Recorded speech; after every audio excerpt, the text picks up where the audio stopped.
안녕하세요. 저는 서울 공덕에 살고 있는 30대 초반의 미혼 여성입니다. 세상 살면서 별의별 일을 다 겪는다지만 얼마 전 매우 가슴 아픈 일을 겪었습니다.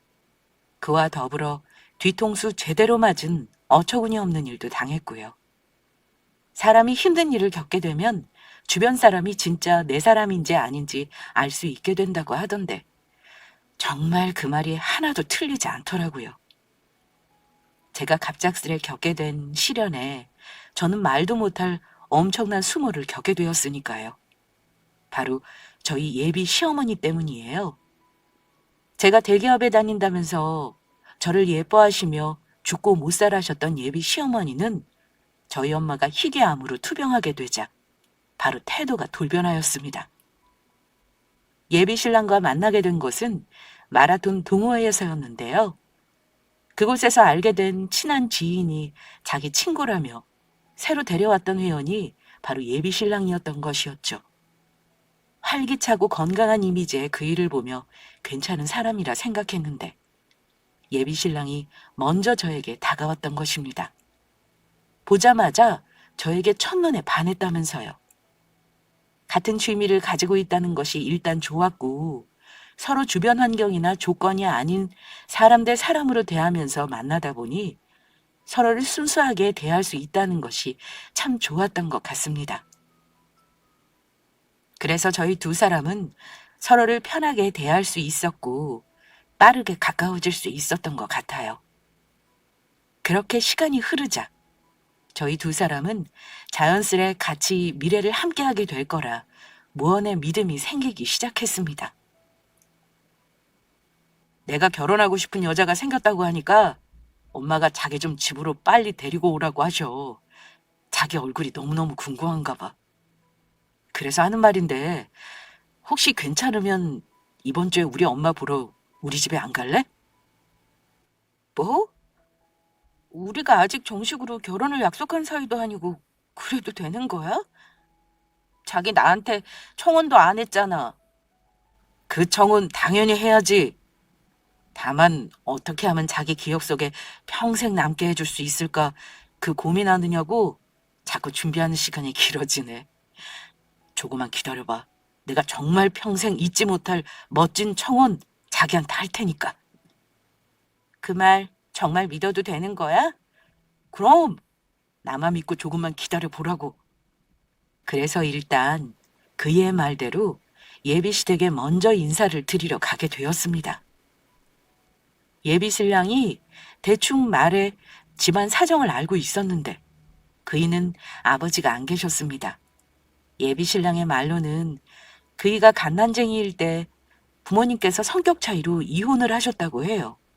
그 후 아버지와는 연락이 끊겨 살았는지 죽었는지 생사를 알 수 없다고 하고요. 홀로 모진 세월을 겪으며 예비 신랑을 키웠을 예비 시모를 생각하니 안쓰러운 생각과 함께 한편으로는 대단하다는 마음이 들었습니다. 어머, 어서 와요. 아가씨가 우리 아들이랑 만나는 사람이구나. 인서이가 얼마나 자랑을 하는지 내가 궁금해서 참을 수가 있어야지. 우리 아들 말로 그 유명한 대기업 다닌다고 하던데 정말이에요? 멋지다.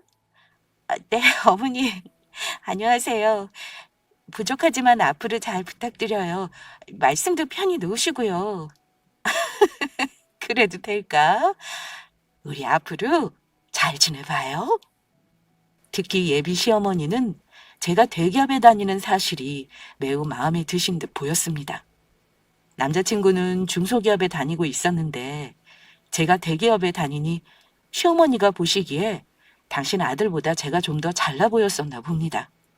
그래서 며느리가 대기업에 다닌다는 사실을 매우 자랑스러워 하셨고요. 중소기업이라고 해도 예비 신랑은 일을 잘해 이미 회사에서 인정받고 있는 사람이었고 저희 두 사람은 크게 신경 쓰지 않는 부분이었거든요. 그런데 그의 말로는 자기 예비 며느리가 대기업 다닌다며 예비 시어머니가 친구들에게 전화해서 자랑을 하실 정도였다고 해요. 그래서 혹시 예비 시어머니가 제가 대기업에 다닌다는 사실에 제 조건만 보고 저를 마음에 들어 하시는 건지 조금 마음에 걸려 했었는데 그건 아닌 듯 싶었습니다.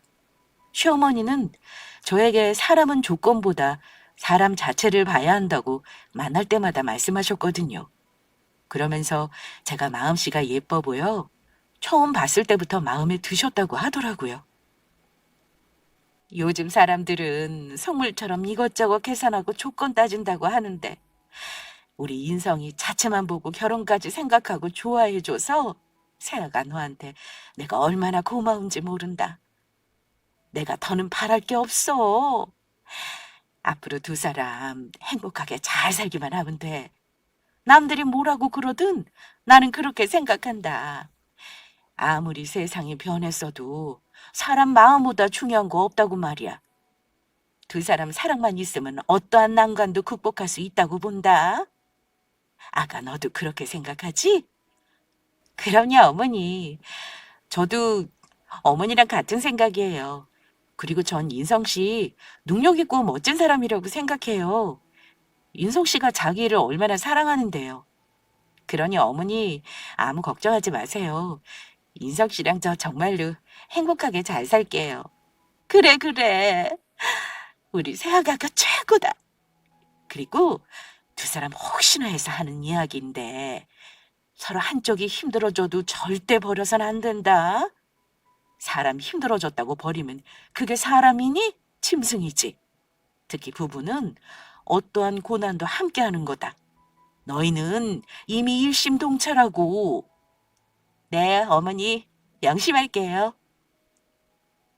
일어나지도 않은 일을 걱정하며 당부하는 예비 시어머니를 보며 조금 지나치다는 생각을 한 것도 사실이지만 고생을 하며 혼자 예비 신랑을 키워오신 분이니 당연히 그런 생각을 하실 수도 있겠다고 생각했습니다.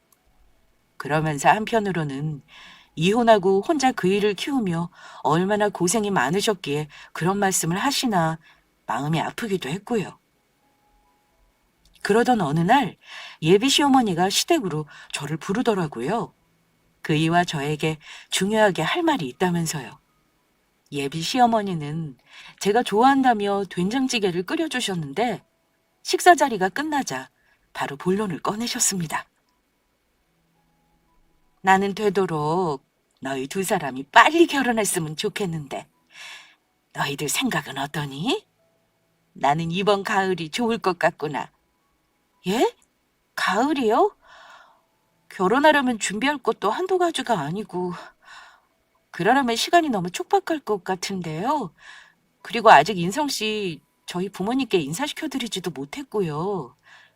인사야 내일이라도 당장 인서이가 사돈댁에 드리러 가면 되는 거고. 결혼이라는 게 원래 시간만 끌면 서로 지치고 힘들기만 한 거다. 그리고 결혼 준비야 간소하게 할 것만 하고 치르면 되는 거 아니겠니? 정손이 부족한 거면 내가 옆에서 거들마. 그러니 세아가 네가 잘 한번 생각해보면 좋겠구나. 예비 시어머니도 간절히 원하시고 저희 두 사람 생각에도 이왕 결혼하기로 한 거 빠르게 준비해서 치러도 나쁠 게 없단 생각이었습니다. 예비 신랑이나 저나 허례허식 같은 걸 별로 좋아하지 않는 스타일이었기에 간소하게 치른다면 시간이 그리 촉박해 보이지도 않았고요. 그래서 저희는 가을에 결혼식을 하기로 정하고 저희 부모님에게 그 일을 인사시켜 드리러 가기로 했죠. 그 후 양가 약속 잡아 상견례 자리를 마련하고요. 물론 그 전에 예비 신랑은 저에게 약속했던 잊지 못할 멋진 프로포즈도 해주었습니다. 오랜만에 데이트를 마치고 그이가 밤하늘을 구경하고 싶다고 해서 저희 집 근처 공원을 산책하는 중이었죠. 그런데 잠시 쉬기 위해 제가 벤치에 앉아있는 사이 그이가 마실 음료를 사오겠다고 하더라고요. 그리고는 언제 준비한 건지 꽃다발과 결혼 반지를 들고 와선 저에게 내밀었습니다. 자기한테 어떻게 프로포즈 할지 많이 고민해봤는데 사람들이 많은 화려한 장소에서 프로포즈 하는 것보다 그냥 내 솔직한 마음을 보여주는 게 제일 좋을 것 같아서. 다은아, 사랑해.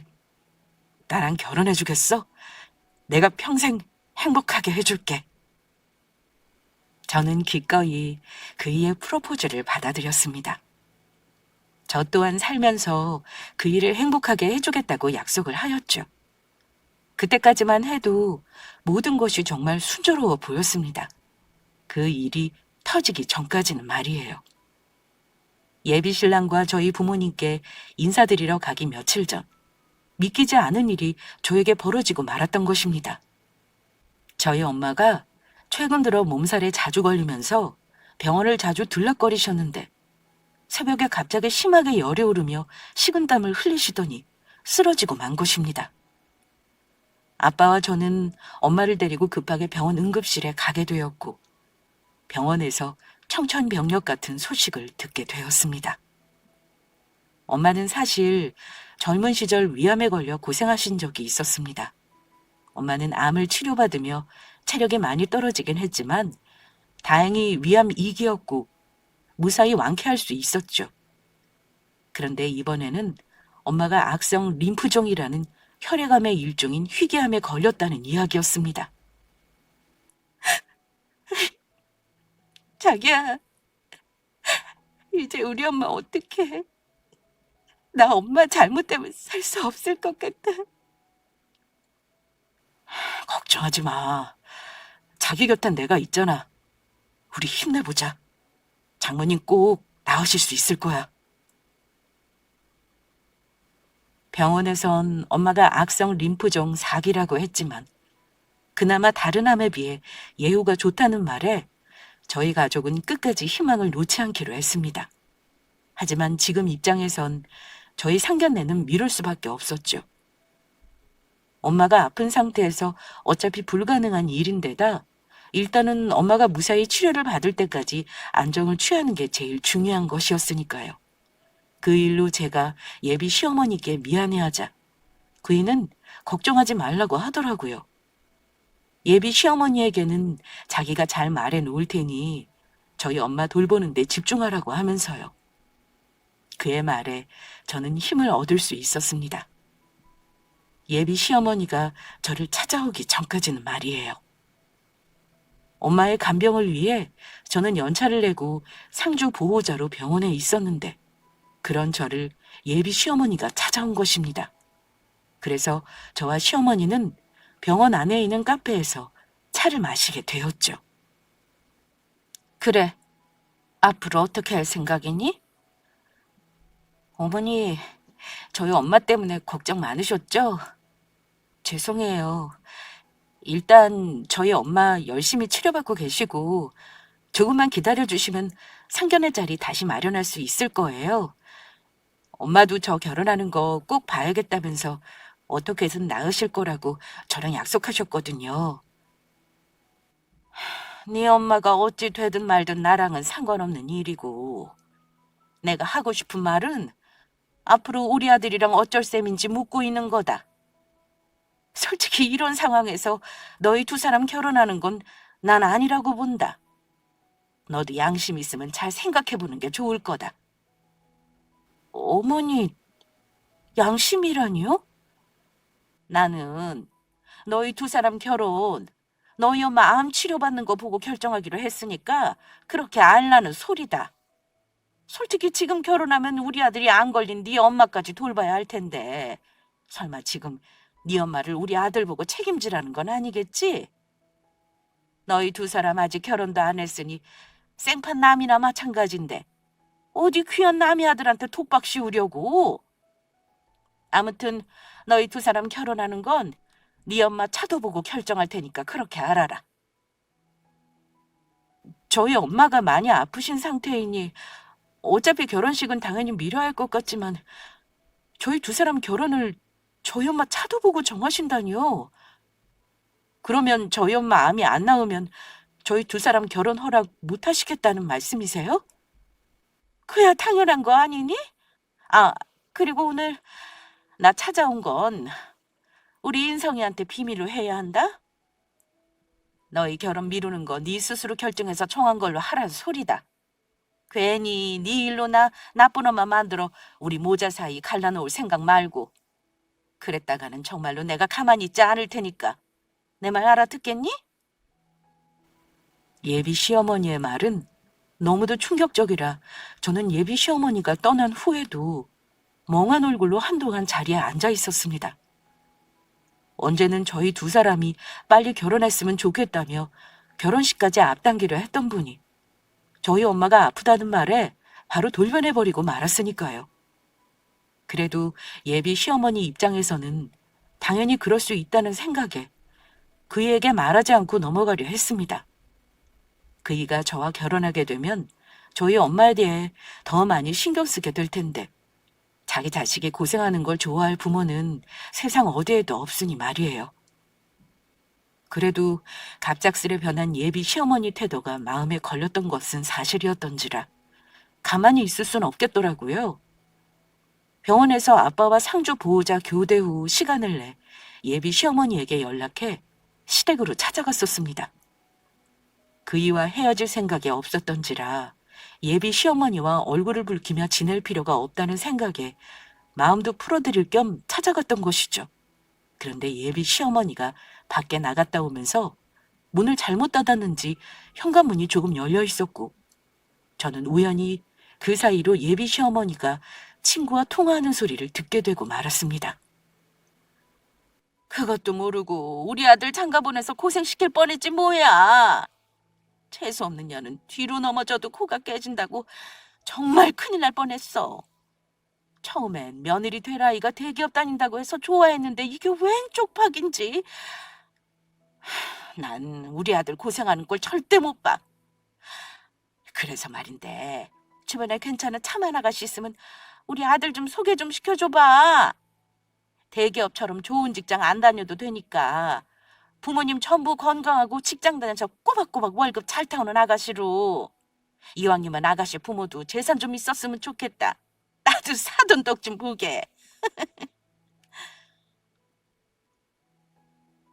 그날은 정말 예비 시어머니 얼굴을 도저히 볼 수가 없겠더라고요. 예비 시어머니의 진짜 속내를 알게 되었으니까요. 저희 엄마가 아프다는 소리에 이제 저는 안중에도 없던 것입니다. 아무리 그래도 제가 예비 신랑과 헤어진 것도 아닌 상황에서 다른 여자를 그이한테 소개해달라니 예비 시어머니의 행동은 상식적으로 이해할 수 없는 도가 지나친 것이었죠. 그래서 저는 예비 시어머니한테 급한 일이 있어 시댁에 들리지 못할 것 같다고 말하고 약속을 취소해버렸습니다. 그리고 며칠 후 전 회사를 관두게 되었습니다. 엄마가 암을 치료받는 동안 옆에서 돌볼 보호자가 필요한 데다 엄마가 완쾌할 거라 믿고 있었지만 언제까지 엄마가 저희 곁에 있어줄 수 있을지 알 수 없었으니까요. 조금이라도 많은 시간을 엄마와 보내고 싶었습니다. 그런데 제가 회사를 관두었다는 소식을 듣자마자 예비 시어머니가 또다시 저희 엄마가 입원한 병원으로 저를 찾아온 것입니다. 네가 미친 거구나. 그 좋은 회사를 관두고. 그래서 하는 말인데 더는 네 얼굴 볼 일 없을 것 같다. 더는 제 얼굴을 볼 일이 없다니요? 어머니, 그게 무슨 말씀이세요? 사실은 저번에 너 만났을 때 충분히 알아듣게 설명했다고 생각해서 더는 싫은 소리 하기 싫어서 가만히 있었는데 네가 내 말귀를 전혀 알아듣지 못한 것 같아 찾아온 거다. 이렇게 된 이상 우리 아들이랑 헤어져라. 암이란 게 한두 푼 드는 병도 아니고 네가 잘 다니던 대기업까지 관뒀는데 막말로 네 엄마 그 많은 병업이 누가 다 내니? 결혼하면 부부는 공동 운명체인데 네 엄마 병원비를 내 아들한테 달라고 할 셈이냐? 어디 뻔뻔한 것도 유분수지. 남의 아들을 벗겨먹으려고. 어머니, 그러면 지금까지 그이 고생시키니 어쩌니 하신 게 제가 그이한테 저희 엄마 병원비 내게 할까봐 그러신 거였어요? 저희 두 사람 결혼 저희 엄마 차도 보고 정하겠다고 하신 것도 다 그 때문이고요? 저 인성 씨한테 저희 엄마 병원비 내게 할 생각 전혀 없고요. 고생시킬 마음도 없어요. 그리고 어머니, 언제든 두 사람 사랑만 있으면 어떠한 난관도 극복해 나갈 수 있다면서요. 인성 씨 저 서로 한쪽이 힘들어져도 절대 버려선 안 된다고 어머니가 먼저 말씀하셨잖아요. 말이 그렇다는 것이지. 그리고 그때 그렇게 말한 건 우리 인성이가 너보다 조금 딸린다고 생각해서 혹시 네가 우리 인성이 버릴까 봐 무슨 일이 있어도 우리 인성이 버리면 안 된다고 당부차 했던 말이다. 하지만 이제는 상황이 달라졌잖니? 더군다나 내가 네 말을 어떻게 믿어? 그래놓고 내가 두 사람 결혼 허락해 결혼하고 나면 네 엄마 병원비 우리 아들한테 뜯어내려는 수작이지? 그러니 우리 아들만 믿고 회사까지 관둔 것이겠지. 네 엄마가 걸린 것도 희귀암이라며? 아유, 그 돈을 누가 다 감당해? 어머니, 그건 저희 집에서 다 알아서 감당해요. 저도 그동안 회사 다니면서 모아둔 돈도 있고요. 웃기고 자빠졌네. 네가 지금까지 네 부모 뭐 하는지 말하지 않는 걸로 보면 보나마나 네가 준 돈으로 근근히 먹고 살았던 것 같은데 무슨 수로 너희 집에서 네 엄마 병원비를 책임지니? 알아보니 네 엄마 병 평생 완쾌라는 것도 없는 것 같던데 그런 집이랑 사돈 맺어서 우리 아들 종노릇하라고? 어쩐지 대기업 다닌다는 애가 우리 아들 좋다고 결혼한다고 했을 때부터 진작 알아봤어야 했는데 하마터면 우리 아들 인생 종칠 뻔했네. 저는 정말로 경제적 문제로 예비 신랑을 힘들게 할 생각은 전혀 없었습니다. 제가 엄마 일로 힘든 지금 그저 제 옆을 지키며 있어주는 것만으로 그이한테 충분히 고마워하고 있었으니까요. 더는 저 때문에 어떤 이유로든 그 일을 힘들게 할 생각이 없었거든요. 그리고 지금 저에겐 엄마가 잘 치료를 받아 다시 건강해지는 게 무엇보다 중요한 일이었습니다.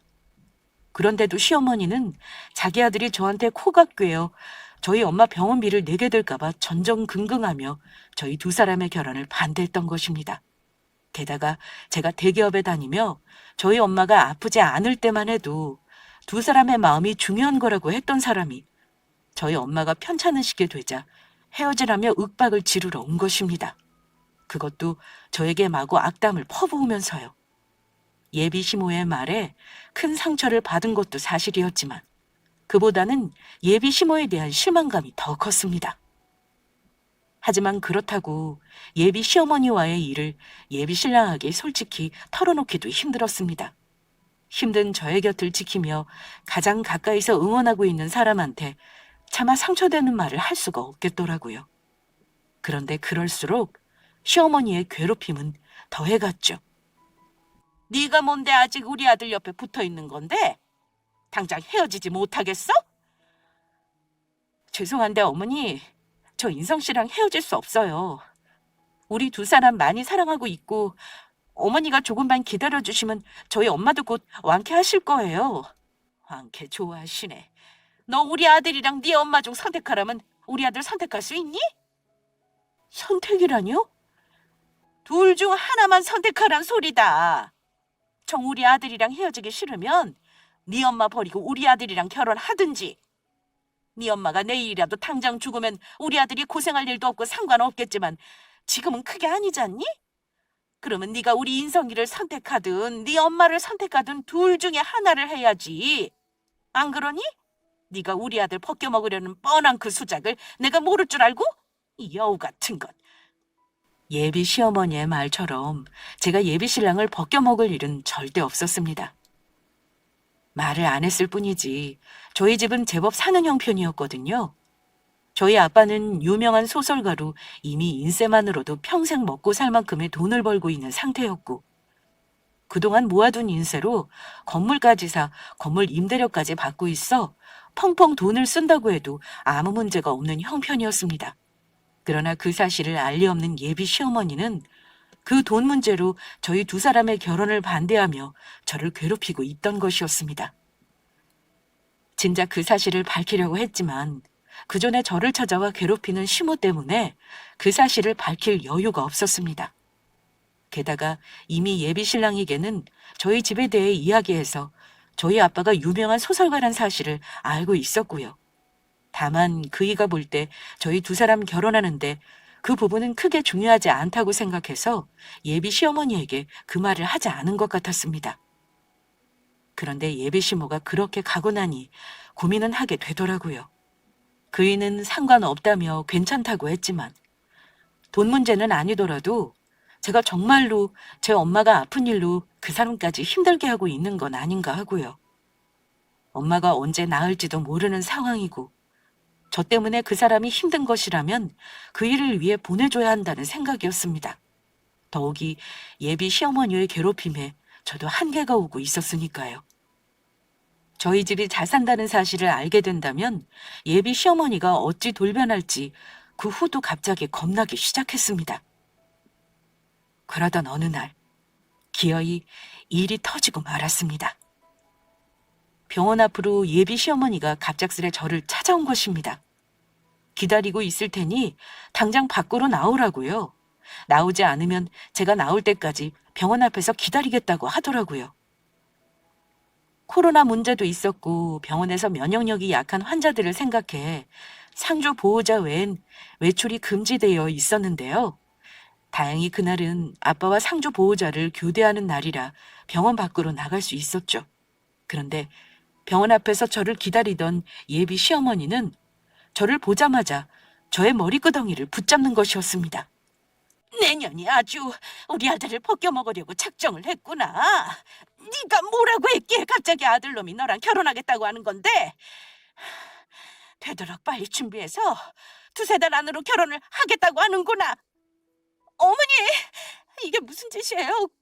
그리고 갑자기 결혼이라뇨? 제 머리 그만 놓으시라고요. 저는 제 머리채를 잡고 있는 예비 시어머니의 손을 뿌리쳐 버렸습니다. 뒤에서는 우리 아들 꼬드겨놓고 내 앞에서는 아닌 척하려고? 이 여우 같은 것. 인서이가 너희 엄마가 죽기 전에 빨리 결혼을 해야겠다고 하는구나. 그래야 네 엄마가 안심하고 치료도 더 잘 받을 수 있을 것 같다면서. 만약 네 엄마가 잘못돼서 돌아가시게 돼도 편히 눈 감게 해드리고 싶다고 그렇게 말하던데 결혼해서 힘든 네 옆에 있어주고 싶단다. 니년 엄마 치료비를 왜 우리 아들이 책임져야 하는데? 왜 우리 아들이 책임져야 하냐고? 인성 씨가 정말로 그랬다고요? 제 옆에서는 그런 내색 전혀 없었는데요. 됐고, 당장 우리 아들이랑 헤어지는 게 좋을 거다. 이게 마지막 경고니 명심하고, 안 그랬다가는 내가 네 엄마 직접 찾아가서 네 딸년 간수 차라라고 말할 테니까 헤어질 때까지 매일 네 엄마 찾아갈 거다. 감히 내 아들까지 엮어서 같이 인생 망하게 만들려고 들어? 이 날강도 같은 것. 인성 씨 생각해서 정말 참으려고 했는데 도저히 안 되겠네요. 이봐요, 아줌마. 아줌마가 지금 제정신이세요? 나는 지금 내 엄마 걱정돼서 죽을 것 같은데 아픈 사람 찾아가서 뭘 하겠다고요? 어차피 입원실도 출입증 없으면 못 들어가요. 이 무식한 아줌마야. 당신이 그러고도 사람이야? 이 짐승만도 못한. 뭐? 아줌마? 짐승? 이 잡것이 이제야 본색을 드러내네. 어디 사람들 많은 병원 앞에서 혼 좀 나봐라. 예비 시어머니는 다시금 저에게 달려들려 했습니다. 하지만 제가 그리 호락호락한 사람이 아니었죠. 저는 저에게 달려들려는 예비 시모를 확 피해버렸습니다. 그러자 흥분한 예비 시어머니가 벌렁 넘어지더라고요. 사람들 앞에서 넘어지며 창피를 당했다는 생각에 더욱 화가 난 건지 예비 시어머니는 다시 일어나 저에게 달려들려 했습니다. 그래서 저는 예비 시어머니의 머리통을 두 손으로 꼭 붙잡아 버렸죠. 그리곤 아주 대차게 있는 힘껏 흔들어 주었습니다. 저도 참을 만큼 참았으니까요. 저희 엄마가 아프다는 이유로 예비 시어머니에게 이런 대접을 받을 이유가 저에겐 없었습니다. 그래서 전 마지막으로 예비 시어머니에게 이야기했습니다. 당신이 원하는 대로 해줄 테니 우리 다시는 얼굴 보지 말자고요. 그러자 예비 시어머니가 한다는 말이 오냐, 내가 바라든 바라. 어디 우리 인성이랑 헤어지고 아픈 네 엄마 뼈 빠지게 병시중 들며 고생 좀 해봐라. 어차피 네 엄마 병원비 대려면 너희 집 거지되는 건 한순간일 테니 그때 내가 니년 찾아가서 아주 실컷 비웃어주마. 아줌마 저희 집 거지되는 일은 영원히 없을 테니까 아줌마야말로 인간이면 인간답게 제대로 사세요. 사람을 돈으로만 판단하면서 이랬다 저랬다 하지 말고 아주 역겨우니까. 우리 아들이랑 헤어질 생각에 쫄리면서 끝까지 당당한 척 하기는 뭐 어차피 나야 손해보는 일 없으니까 상관없지만 너야말로 우리 아들이랑 헤어져서 아주 손해가 이만저만 아닐 거다. 아, 그리고 우리 인성이 조만간 선보게 할 생각이다. 그쪽 여자 부모님은 동네에서 고깃집 운영하는데 아주 장사가 잘 된다고 하더구나. 부모님 두 분 다 아주 건강하시고 거지 같은 너희 집이랑 아주 다르지. 거지? 지금 누가 누굴 보고 거지라고 해야 하는지 모르겠네. 그리고 손해는 무슨 손해? 아줌마가 말하는 그 손해 지금 아줌마가 단단히 보고 있는 것 같은데 그러는 아줌마야말로 앞으로 얼마나 잘 먹고 잘 사는지 제가 지켜봐 드릴게요. 아마도 평생 그 꼴로 살 것 같지만. 저는 그날 바로 예비 신랑을 만나 이별을 고할 수밖에 없었습니다. 저를 위해 결혼을 서두르려 한 그의 마음이 정말 고맙긴 하지만 세상은 자기가 원하는 대로만 될 수 없나 보더라고요. 결국 그이한테 결별을 이야기하며 그동안 예비 시어머니와 있던 사실들을 전부 털어놓을 수밖에 없었습니다.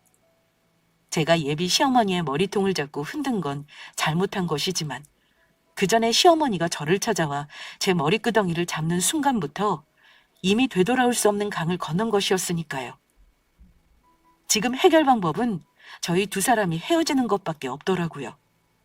예비 시어머니의 성격으로 보아 그이가 예비 시어머니를 보지 않고 살겠다고 해도 끝까지 찾아와 저와 그이를 못 살게 구실 뿐이었으니까요. 그러자 그이는 마지막으로 본인이 예비 시어머니를 설득해 보겠다고 하더라고요. 그래도 안 되면 그때는 자신이 깨끗이 물러나겠다고 했습니다. 하지만 얼마 지나지 않아 끝까지 저희 두 사람을 반대하는 예비 시어머니의 모습에 결국 그도 저를 놓아줄 수밖에 없다는 걸 알게 되었죠. 그렇게 저희 두 사람은 결혼을 없던 것으로 하고 헤어지게 되었습니다. 서로의 행복을 빌어주면서요. 그리고 몇 개월 후 저에겐 또다시 받아들이기 힘든 슬픈 현실이 찾아왔습니다. 암투병으로 고생하던 엄마는 끝내 제 곁을 떠나고 만 것입니다. 한번 암으로 크게 고생했던 몸은 더는 버틸 힘이 없었나 봅니다. 아빠와 저는 엄마의 장례식을 치르게 되었고 힘든 마음을 가눌 수가 없었죠.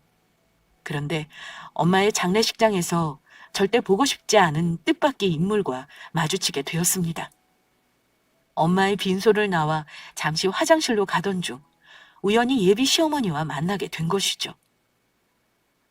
안 그래도 네 엄마 빈소가 어딘지 몰라서 한참 헤매고 있었는데 이렇게 만나서 다행이구나.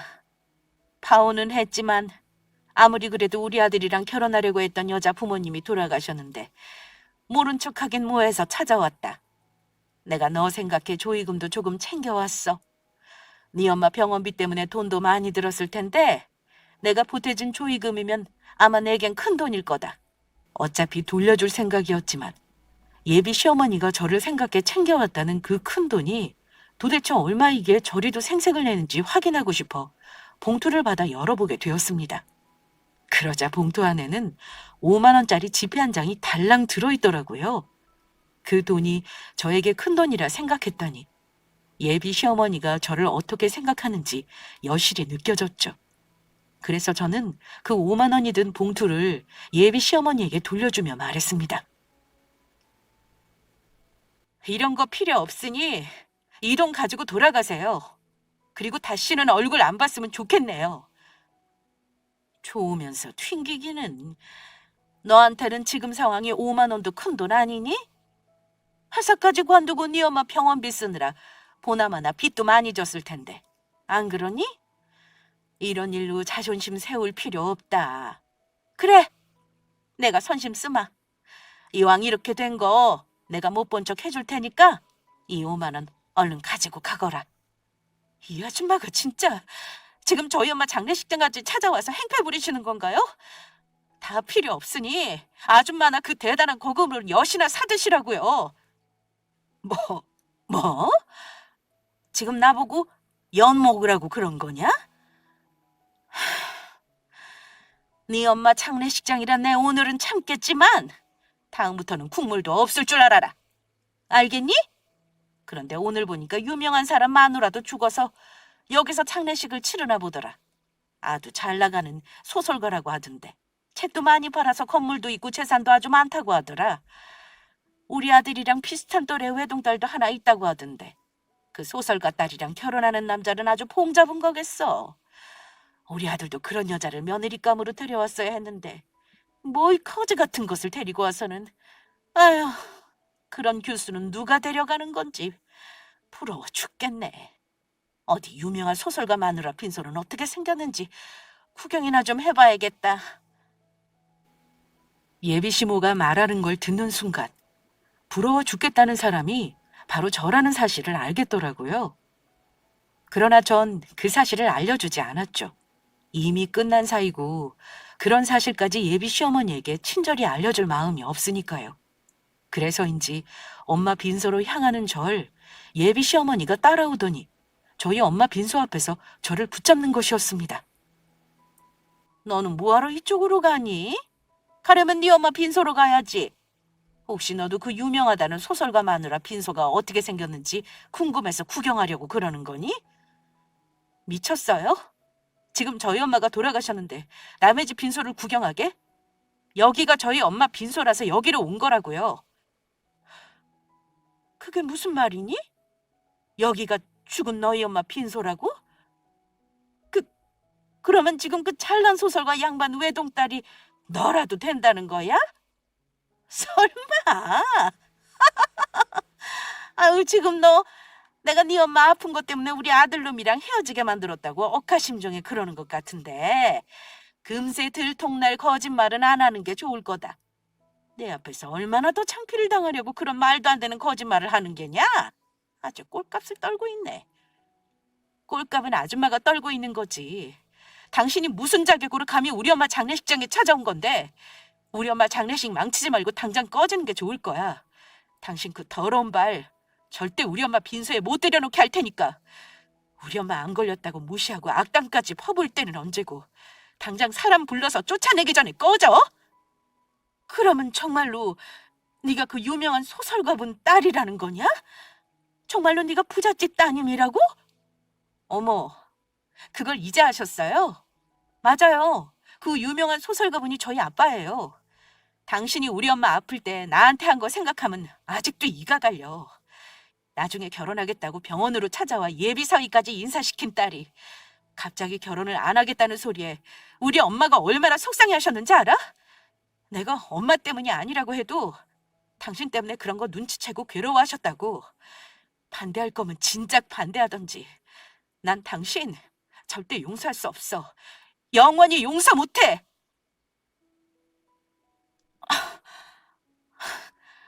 지금 네 말은 내가 굴러 들어온 복을 찾다는 소리냐?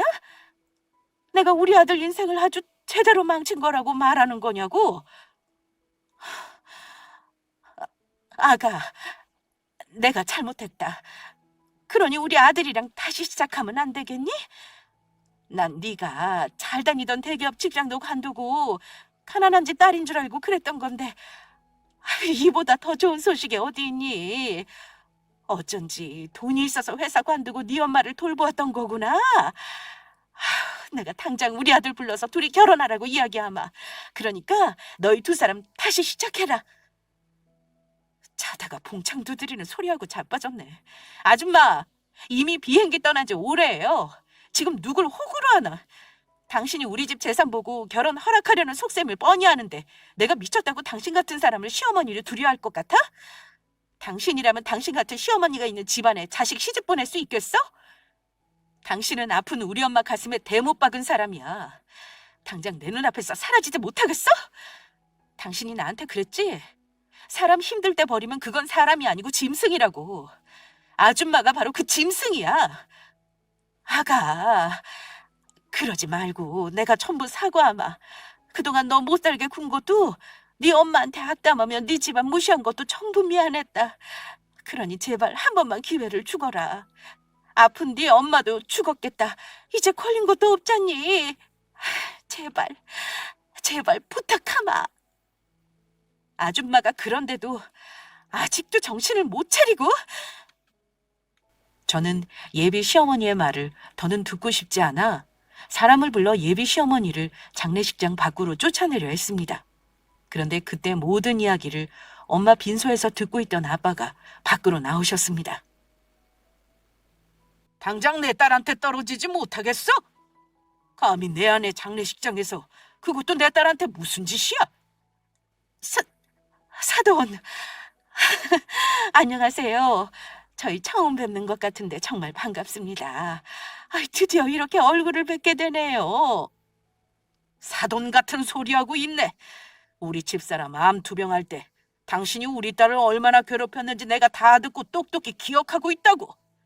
지 아들놈이랑 헤어지려고 할 때는 언제고 뻔뻔하게 사돈이란 단어를 짓거려? 감히 우리 집사람 마음에 대목까지 박아놓고 당장 꺼지지 못하겠어? 사돈, 안 됩니다. 내가 어떻게 잡은 기회인데. 제발 한 번만 기회를 주십시오. 억울해서 이렇게는 못 물러납니다. 억울해. 너무너무 억울하다고. 내가 내 복을 찾어, 내 복을 찾네. 당신 아들 조건으로 따지면 우리 집안이랑 많이 차이 나지만 사람이 진솔하고 괜찮아 보여서 두 사람 결혼 허락하려고 했어. 우리 딸이 많이 좋아하는 사람이니까 아무 조건 안 따지고 받아주려 했다고. 그런데 내 딸 시모가 될 사람이 아주 개차반이더군. 당신 같은 쓰레기 시모한테 우리 딸 며느리로 절대 못 보내. 에라이, 이거나 받아라. 아빠는 나오시면서 손에는 큰 바가지를 들고 계셨는데 그 안에는 육개장이 가득 담긴 상태였습니다. 그런데 말이 끝나기가 무섭게 아빠는 육개장을 예비 시어머니 얼굴에 뿌려버렸습니다. 예비 시어머니는 결국 육개장을 뒤집어 쓴 채로 사람들 손에 이끌려 저희 엄마 장례식장에서 쫓겨났습니다. 안 돼, 이럴 순 없어. 아이고 아까워. 아이고, 나도 부잣집 며느리 볼 수 있었는데 그냥 이 결혼 시키는 거였는데 내가 미친년이지. 내가 미친년이야. 그리고 그날 헤어진 예비 신랑에게 문자가 왔습니다. 돌아가신 저희 엄마 장례식장에 자기 엄마가 찾아가 행패를 부린 것 같은데 정말 미안하다고요. 다시 찾아가지 못하게 할 테니 마음 추스르면서 잘 지내라는 문자였습니다. 뒤늦게야 안 사실인데 예비 신랑의 지인을 통해 들으니 그이가 저와 헤어지고 나서 많이 힘들어했다고 합니다. 예비 시어머니가 보라는 선도 보지 않았고요. 회사만 다닐 뿐이지 폐인처럼 지내는 그의 모습에 예비 시어머니의 걱정이 이만저만이 아니었다고 해요. 그러다 예비 시어머니는 그의 친한 친구 중 저와 친분이 있던 지인한테 저희 엄마가 돌아가셨다는 소식을 듣게 되었고 저희 엄마 장례식장에 저희 마음 좀 떠볼 겸 찾아온 것 같다고 하더라고요. 예비 시어머니는 자기 아들이 점점 망가지고 있으니 저희 엄마가 돌아가셨다는 소리에 다시 그이와 잘해볼 마음은 없는지 저를 만나 알아보려고 했던 것입니다. 그 소리에 더 예비 시모가 용서가 안 되더라고요. 저희 엄마가 돌아가시기만을 기다린 사람처럼 보였으니까요. 예비 시어머니는 저희 엄마 장례식장에 다녀온 후 몸져 누웠다고 합니다. 아들 덕에 평생 놀고 먹을 호강할 기회가 생겼었는데 전부 자기가 망쳐버렸다고요. 화병으로 위궤양까지 생겨 약까지 먹고 있다고 하더라고요. 전부 예비 시모 스스로 자초한 일이었죠. 순수했던 저희 두 사람을 갈라놓은 것은 다름 아닌 예비 시어머니 본인이었으니까요. 그리고 그제야 예비 시어머니는 예비 신랑에게 시아버지와 이혼한 이유를 털어놓았는데 시아버지는 사업을 하는 잘 나가는 분이셨다고 합니다. 그런데 사업이 망하고 빚쟁이들에게 쫓기자 예비 시어머니가 시아버지의 그나마 있던 재산을 빼돌린 후 이혼을 했다는 겁니다. 시아버지가 힘들어지자 아마도 저한테 한 것처럼 시아버지를 괴롭혀 이혼을 했던 것 같았습니다. 다행히 모성애는 강하셨던 분이라 그 애는 본인이 맡아 키우셨던 것 같고요. 저한테는 부부는 어떠한 고난도 함께하는 거라고 하더니 정작 본인은 그렇지 못했었나 봅니다. 그 일이 있은 후 몇 개월이 흘렀고 저와 아빠는 엄마의 빈자리를 조금씩 채우며 지내고 있습니다. 생각처럼 잘 되지는 않지만 그래도 천천히 나아가려 합니다. 그리고 엄마가 떠난 사실에 슬퍼하기보단 엄마와 행복했던 기억을 추억하며 살려고 해요. 그게 천국에 계실 엄마가 진정 바라는 일일 테니까요. 저와 아빠가 잘 지내는 모습을 보면 엄마도 하늘에서 안심하고 편히 쉬실 수 있을 거란 생각입니다. 그래서 아빠와 제가 생각한 게 몸을 한번 바쁘게 움직여보자는 거였습니다. 현재 아빠와 저는 작은 카페를 열어볼 심산으로 바리스타 학원에 등록해 열심히 공부 중에 있습니다. 사실 엄마의 살아생전 꿈이 카페 사장님이었거든요. 작고 아담한 카페를 열어 맛있는 커피를 손님들께 대접하며 단골 손님들과 오순도순 이야기를 나누고 싶어 하셨어요. 몸이 약했던 탓에 할 수 없었던 것이라 엄마의 꿈을 아빠와 저 둘이서 이루어 볼 심산입니다. 아빠의 작가 일은 카페를 열어도 충분히 할 수 있는 것이라 무리되는 것이 아니었으니까요. 지금 제 인생은 그것만으로도 충분하다고 생각해요. 모두 그런 저의 앞날을 응원해 주시면 감사하겠습니다. 엄마를 위해서도 열심히 행복하게 살도록 노력하겠습니다. 그러면 이만 제 사연을 마치도록 하겠습니다. 감사합니다.